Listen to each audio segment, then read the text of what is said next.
Hello, അസ്സലാമു അലൈക്കും. ഞാനിന്നിവിടെ മൈദ കൊണ്ടിട്ട് ഇടിയപ്പമാണ് ഉണ്ടാക്കാൻ പോകുന്നത്. അപ്പോൾ നമ്മൾ അരിപ്പൊടി കൊണ്ടിട്ടല്ലേ ഇടിയപ്പം ഉണ്ടാക്കുന്നത്. ഒന്ന് വെറൈറ്റി ആയിട്ട് മൈദ കൊണ്ടൊന്ന് ഉണ്ടാക്കി നോക്കാം. അപ്പോൾ ഇത് രാവിലെ തന്നെ ഇറച്ചിക്കറിയൊക്കെ ആക്കിയിട്ടുണ്ട്. നല്ല അടിപൊളി ഉരുളക്കിഴങ്ങൊക്കെ ഇട്ട് നല്ല അടിപൊളിയായിട്ട് വെച്ച ഇറച്ചിക്കറി ഉണ്ട്. ഇനി നമുക്ക് മൈദയുടെ ഇടിയപ്പം ഉണ്ടാക്കാം. അതിനുവേണ്ടി കുറച്ച് മൈദയാണ് എടുക്കുന്നത്. കാരണം എന്താണെന്നാ, സക്സസ് ആവോ ഇല്ലയോ ഒന്നും അറിയില്ല. അതാണ് ഒരു കപ്പ് മൈദ മാത്രമേ എടുക്കണുള്ളൂ. ഇനി ഇതിലേക്ക് ആവശ്യത്തിനുള്ള ഉപ്പിട്ടിട്ട് നല്ലപോലെ ഒന്ന് മിക്സ് ചെയ്ത് കൊടുക്കണം കേട്ടോ. ഇതിനി നല്ലതുപോലെ മിക്സ് ചെയ്ത് കൊടുക്കുന്നുണ്ട്. ഇനി ഇതിലേക്ക് നമുക്ക് ചൂടുവെള്ളം റെഡിയാക്കി വെച്ചിട്ടുണ്ടായിരുന്നു. ചൂടുവെള്ളത്തിലാണ് ഞാനിത് കുഴച്ചെടുക്കുന്നത്. അപ്പോൾ നമുക്ക് ആവശ്യത്തിനുള്ള ചൂടുവെള്ളം ഒഴിക്കാം. അപ്പം മൈദയിലേക്ക് ഞാൻ റെഡിയാക്കി വെച്ച ചൂടുവെള്ളമുണ്ട്. ആ ചൂടുവെള്ളം ഒഴിച്ചു കൊടുക്കണേണ്. അപ്പോൾ ആവശ്യത്തിനുള്ള വെള്ളം വെച്ച് ഒരു വെള്ളം കൂടരുത് കേട്ടോ. കൂടിക്കഴിഞ്ഞാൽ നമുക്ക് ശരിയാവില്ല. ഇത് സാധാരണ മൈദയുടെ ഗോതമ്പിൻ്റെ ചപ്പാത്തിയൊക്കെ എങ്ങനെ ഉണ്ടാക്കും ആ ഒരു പാകത്തിലുള്ള കുഴവാണ് വേണ്ടത്. അപ്പോൾ അത് മിക്സ് ചെയ്തെടുക്കാം. അപ്പോൾ അത് ഇങ്ങനെ മിക്സ് ചെയ്യുമ്പോൾ നമുക്ക് വെള്ളം പോരായിക തോന്നിക്കുമല്ലോ. അപ്പോൾ നമുക്ക് വീണ്ടും കുറച്ചും കൂടെ ഒഴിച്ച് റെഡിയാക്കി എടുക്കാം. അപ്പോൾ അത് വീണ്ടും കുറച്ചും കൂടെ വെള്ളം ഒഴിച്ചിട്ട് ഞാനത് നല്ലപോലെ കുഴച്ചെടുക്കുന്നുണ്ട് കേട്ടോ. അപ്പോൾ അതേ കുഴച്ച് ഈ ഒരു പാകത്തിലായിട്ടുണ്ട്. കറക്റ്റ് വെള്ളമാണ്. ഇനി ചൂടുവെള്ളത്തിൻ്റെ ആവശ്യമില്ല. ഇനി നല്ലപോലെ കുഴച്ചെടുക്കുക. നല്ല സോഫ്റ്റാക്കി കുഴച്ചെടുക്കുക. ചൂടുണ്ട് കേട്ടോ, അതാണ് ഞാൻ ഇങ്ങനെ പതിയെ കുഴക്കണത്. ഇത് നല്ലതുപോലെ കുഴച്ച് നല്ല സോഫ്റ്റ്, നമ്മൾ ചപ്പാത്തിക്കൊക്കെ കുഴക്കൂല അതുപോലെ നല്ല സോഫ്റ്റ് ആയിട്ട് എടുത്തിട്ടുണ്ട് കേട്ടോ.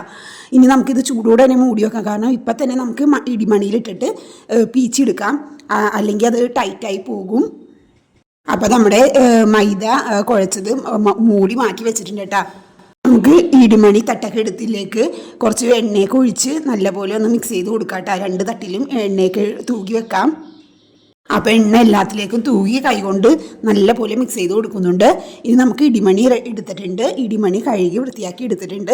ഇനി നമുക്കിതിൽ നേരിയ ചൂടുണ്ട് നമ്മൾ കുഴച്ച ആ മാവിന്. അപ്പോൾ അത് വേഗം അതിലേക്ക് ഈ ഒരു പാത്രത്തിലേക്കാണ് നമ്മൾ ഇടിയപ്പം പീച്ചിടുന്നത്. അപ്പോൾ ആ ചെറിയ പാത്രത്തിലേക്കും എണ്ണ തൂക്കി കൊടുക്കുന്നുണ്ട്. അപ്പോൾ അത് ഇത് കണ്ട ചൂടുണ്ട് കേട്ടോ, നേരിയ ചൂടുണ്ട് കേട്ടോ. അപ്പോൾ നമ്മളത് ഇടിമണിയുടെ ഉള്ളിലേക്ക് വെച്ച് കൊടുക്കണേണ്. ഇനി നമുക്കത് തൊണ്ടയ്ക്ക് കുറച്ച് ബുദ്ധിമുട്ടുണ്ട്, തൊണ്ടവേദനയൊക്കെയാണ്, ചുമയാണ്, ക്ലൈമറ്റിൻ്റെയാണ്. അപ്പോൾ അതാണ് എല്ലാവരും ഒന്ന് അഡ്ജസ്റ്റ് ചെയ്യണം. അപ്പോൾ എന്നിട്ട് ബാക്കിയുള്ളത് മൂടി വെക്കണ്ട കേട്ടോ, അല്ലെങ്കിൽ അത് തണുത്ത് പോവും. അപ്പോൾ നമുക്ക് തണുത്ത് കഴിഞ്ഞാൽ ഭയങ്കര ടൈറ്റായിരിക്കും. അപ്പോൾ നമുക്കത് പീച്ചെടുക്കാം. ആ താഴത്തെ ആ പാത്രത്തിൽ ഞാൻ എണ്ണയൊക്കെ തൂക്കി വെച്ചിട്ടുണ്ട്. അപ്പോൾ അതിൽ പെട്ടെന്ന് കിട്ടുന്നുണ്ട് കേട്ടോ. ഞാൻ അധികം വലിയ ടൈറ്റൊന്നുമില്ല, കാരണം നേരിയ ചൂടുകൾ കൊണ്ടിട്ട് ഞാനിങ്ങനെ ഒറ്റ കൈ കൊണ്ടിട്ട് തന്നെ പീച്ചിയപ്പോൾ ഒരാളുടെ ഹെൽപ്പ് വേണ്ട, ഒറ്റക്ക് തന്നെയാണ് ചെയ്യണത്. അപ്പോൾ ഇത് കണ്ടില്ലേ, നല്ല പോലെ കിട്ടുന്നുണ്ട്. ഒരു കുഴപ്പമില്ല. നമ്മൾ അരിപ്പത്തിരിയുടെയൊക്കെ ഇടിയപ്പം എങ്ങനെ ഉണ്ടാക്കണത്, അരിപ്പൊടി കൊണ്ടിട്ട് എങ്ങനെ ഇടിയപ്പം ഉണ്ടാക്കണത് അതുപോലെ തന്നെ സെയിം ഇതിലും കിട്ടുന്നുണ്ട്. പിന്നെ കളറ് വ്യത്യാസം ഉണ്ടെന്നുള്ളൂ. ഇത് യെല്ലോ കളറാണ്, അങ്ങനെ ഒരു വ്യത്യാസം മാത്രമേ ഉള്ളൂ കേട്ടോ. ഇത് നല്ല അടിപൊളിയായിട്ട് കിട്ടുന്നുണ്ട്. ഇതേപോലെ വേണം ഇടിയപ്പം ഉണ്ടാക്കാൻ. അല്ലാതെ ഇങ്ങനെ അപ്പം മുകളിൽ അങ്ങനെയല്ല. ഇതിങ്ങനെ കറക്കി ഒന്നൊന്ന് തൊടാതെ ഇങ്ങനെ കറക്കി ഇതേ രീതിയിലെടുത്ത് അവസാനം അത് നടുക്കിലേക്ക് ഇട്ട് കൊടുക്കണം കണ്ട. അതുപോലെ നമുക്ക് എല്ലാം ഇതുപോലെ ഇടിയപ്പാക്കി എടുക്കാം. ഇടിയപ്പത്തിന് പീച്ചിയത് നമുക്ക് ആ ചെമ്പിലേക്ക് തട്ടിലേക്ക് വെച്ച് കൊടുക്കാം കേട്ടോ. കാരണം ഇടിയപ്പ ചെമ്പ് നല്ല പോലെ തിളച്ചിരിക്കുന്നതാണ്. നല്ല പോലെ ഹൈ ഫ്ലെയിമിൽ വെച്ച് ആവി വരുന്നുണ്ട്. അപ്പോൾ അതിലേക്ക് ഇങ്ങനെ ഓരോന്ന് ഇട്ട് കൊടുക്കുന്നുണ്ട്. എല്ലാം കഴിഞ്ഞ് ഞാനത് മൂടി വെച്ച് ആവിയേറ്റി കുറേ നേരം ഇട്ട് വേവിച്ച് ഒക്കെ കഴിഞ്ഞ് അടുപ്പ് ഓഫ് ചെയ്തിട്ട് ഞാൻ വീണ്ടും അത് സെർവ് ചെയ്യാനായിട്ട് എടുക്കുന്നുണ്ട് കേട്ടോ. ഞാനിങ്ങനെ കത്തിയൊക്കെ കൊണ്ടിട്ടാണ് എടുക്കുന്നത്. നിങ്ങളൊക്കെ എങ്ങനെയാണ് എടുക്കുന്നത്? ഞാനിങ്ങനെ ഈ ഒരു കത്തി കൊണ്ടിട്ടാണ് ആ ഹോളിൽ ഇങ്ങനെ പിടിച്ചിട്ടാണ് ഞാൻ എടുക്കുന്നത്. അപ്പോൾ ഞാനത് ഇങ്ങനെ സാധാരണ അരിപ്പൊടി വെച്ചുണ്ടാക്കുമ്പോൾ ആ തട്ടിങ്ങനെ കമത്തുമ്പോൾ തന്നെ ശരിക്കും ആ ഇടിയപ്പമൊക്കെ താഴേക്ക് വീഴും. പക്ഷെ അതുപോലെ ഇത് വന്നില്ല, കാരണം ഇച്ചിരി ഒട്ടിപ്പിടിച്ചിരിക്കണം മൈദയുടെ ആ ഒരു പ്രശ്നം മാത്രമേ ഉള്ളൂ. അപ്പോൾ അത് കൈ കൊണ്ടിട്ട് തന്നെയാണ് അടത്തി പാത്രത്തിലേക്ക് ഇടണത്. നല്ല ഭംഗിയുണ്ട് കേട്ടോ കാണാനായിട്ട്. യെല്ലോ കളർ ഉണ്ടെന്നേ ഉള്ളൂ. ഒരു യെല്ലോ അല്ലല്ലോ, ഒരു ബ്രൗൺ കളറോ അങ്ങനെ എന്തോ ഒരു കളർ നിങ്ങൾക്ക് കാണുമ്പോൾ മനസ്സിലാവുമല്ലോ. ഗോതമ്പ് ചപ്പാത്തിയൊക്കെ കൊണ്ടിട്ട് ഉണ്ടാക്കണ ആ ഒരു കളറില്ല, ആ ഒരു കളറ്. പക്ഷേ നല്ല ടേസ്റ്റ് ഉണ്ട് കേട്ടോ. ഇറച്ചിക്കറിയൊക്കെ കൂട്ടി കഴിച്ചിട്ട് സൂപ്പറായിരുന്നു കേട്ടോ.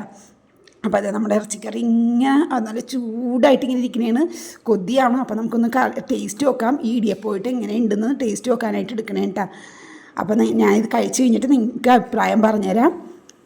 അപ്പോൾ ഒരെണ്ണം അതിൽ നിന്ന് എടുത്തിട്ടുണ്ട്. അപ്പോൾ ആ ഇറച്ചിക്കറിയൊക്കെ സൈഡിൽ കണ്ട നല്ല അടിപൊളി ഇറച്ചിക്കറി സൈഡിലേക്ക് ഇട്ടിട്ടുണ്ട്. ഒന്ന് കഴിച്ച് നോക്കട്ടെ, എന്നാൽ കഴിച്ചിട്ട് പറയാട്ടാ. നല്ല ടേസ്റ്റ് ഉണ്ടേ. ഇതുണ്ട നല്ല സോഫ്റ്റ് ഉണ്ട്. എൻ്റെ കുട്ടികൾക്കും കൊടുത്തു, കുട്ടികളും പറഞ്ഞു അടിപൊളിയും നല്ല ടേസ്റ്റ് ഉണ്ടെന്ന് പറഞ്ഞു. ഇത് കണ്ട നല്ല ഞാൻ ഒട്ടും പ്രതീക്ഷയില്ല കേട്ടോ ഇടിയപ്പം കൊണ്ട് ഇങ്ങനെ മൈദ കൊണ്ടിട്ട് ഇതുപോലെ ഇങ്ങനെ ഇടിയപ്പം ഉണ്ടാക്കാൻ പറ്റും എന്നൊന്നും ഞാൻ ഒട്ടും അറിയില്ലായിരുന്നു. ഒരു പരീക്ഷണം പോലെ ചെയ്തതാണ്. ഹസ്ബൻഡും ഉമ്മയൊക്കെ പണ്ട് ഉണ്ടാക്കുമെന്ന് കേട്ടിട്ടുണ്ട്. അപ്പം ആ ഒരു അറിവിൽ ഞാൻ ചെയ്തതേ ഉള്ളൂ. പക്ഷെ ഇത്രയും സക്സസ് ആയി കിട്ടുമെന്ന് വിചാരിച്ചില്ല, ഇത്രയും ടേസ്റ്റ് ഉണ്ടാവുമെന്ന് വിചാരിച്ചില്ല കേട്ടോ. അതെ, എല്ലാം നല്ല ടേസ്റ്റ് ഉണ്ട് കേട്ടോ. അതാണ് ഞാൻ വീണ്ടും വീണ്ടും കഴിച്ചുകൊണ്ടിരിക്കുന്നതാണ്. അപ്പോൾ എല്ലാവരും ട്രൈ ചെയ്യുക, എൻ്റെ ചാനലൊക്കെ കാണുക, സപ്പോർട്ട് ചെയ്യുക. ബായ്.